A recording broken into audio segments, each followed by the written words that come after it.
All right, now welcome. Now, we want to talk about cloud computing. We want to talk about FedRAMP, but before we go into FedRAMP, what is cloud computing? You see, when we talk about cloud computing, what we are saying is that cloud computing is a delivering of computing services, including servers, storage, database, networking, software analytics, and intelligence over the internet, or anything that involves delivering hosted services over the internet. What are some of these things?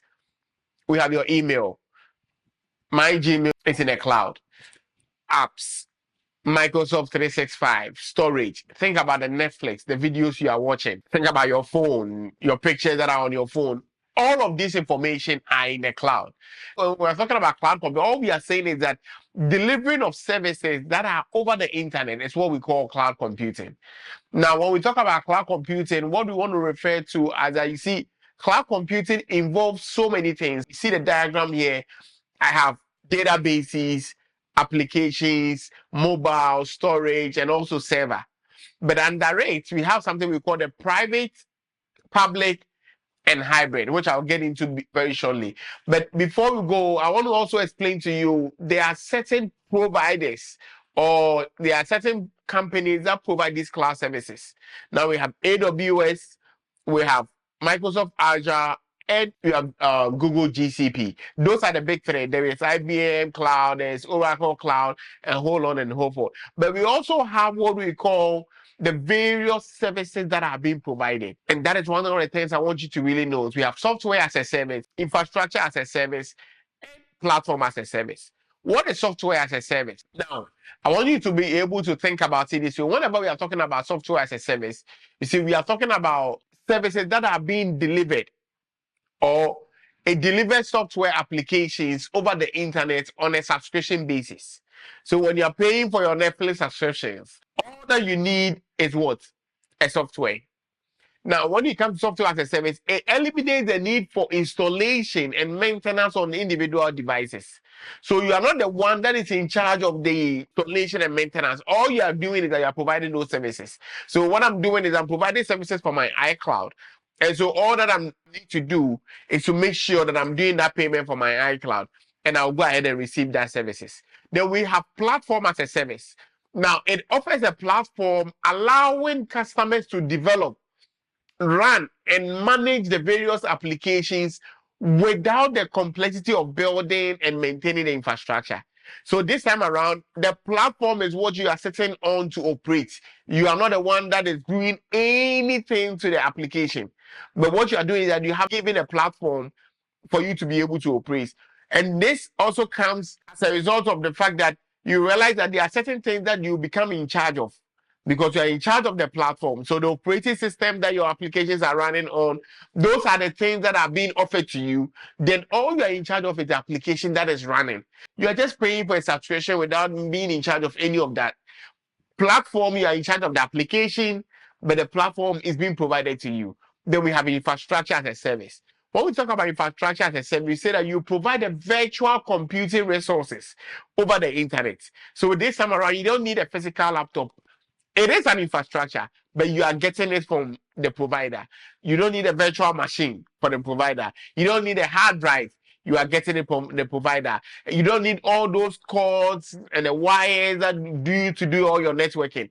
You are getting all of them from the provider. And those are what we call the various services that are being provided. Software as a service, infrastructure, and also platform as a service. Now let's get into the benefits and we'll come back to this again. Now, what are the benefits of cloud computing? Scalability. What is scalability? When we talk about scalability, we are saying that easily scale resources up or down based on the demand.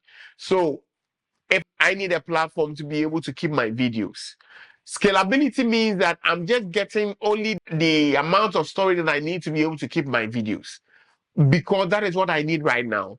If I need storage to keep pictures, give me the size that I need to be able to use it to keep my pictures. And because of scalability, you can actually keep updating, or because of scalability, you can actually keep changing what you need or the resources that you need.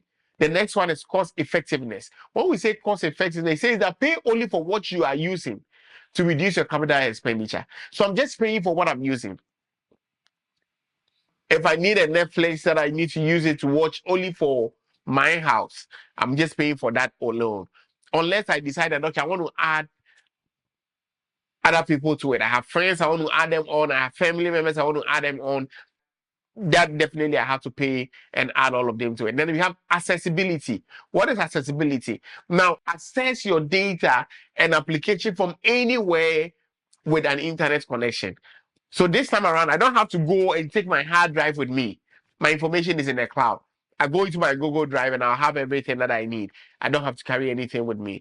Flexibility.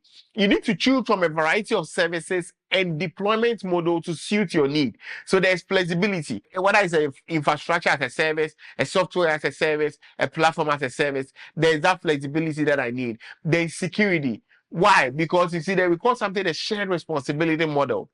The shared responsibility model means that if it's a software as a service, I'm only in charge of protecting the data that is on the application.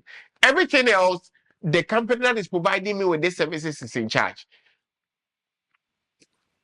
Typical example, your Netflix again, or your iCloud. You are in charge of protecting only the information or the data or the people who can have access to it. But when it comes to software as a service, the Netflix is in charge of protecting what? The information, protecting the data, the application. They run the updates. They give you all the updates that you need. You are just supposed to pay for your services and you go in and you watch your video. If Netflix is not working, there's a problem that they have to fix. It's their problem, not your problem. Same way, when it comes to infrastructure as a service, the shared responsibility model says that the company that is in charge, it is in charge of running the infrastructure, give us all the codes and everything. What we are in charge of is just application. So if there's anything wrong with the application, it's our duty. Anything else, they are responsible. Same with the platform as a service, the infrastructure as a service. The infrastructure as a service, what they do is that they are in charge of everything. Because a shared responsibility model. All we are saying is that we are coming for infrastructure as a service. Now, you need to provide security for us. You need to make sure we are in compliance. All those things, they will take charge of it. What we have to do is to make sure that we are coming up with all the things that we need for make sure that our environment is safe. They are in charge of the infrastructure. We are in charge of the application and the platform. So if there's anything wrong with the platform, we pay for it. Anything, the application and the data is ours. We own it.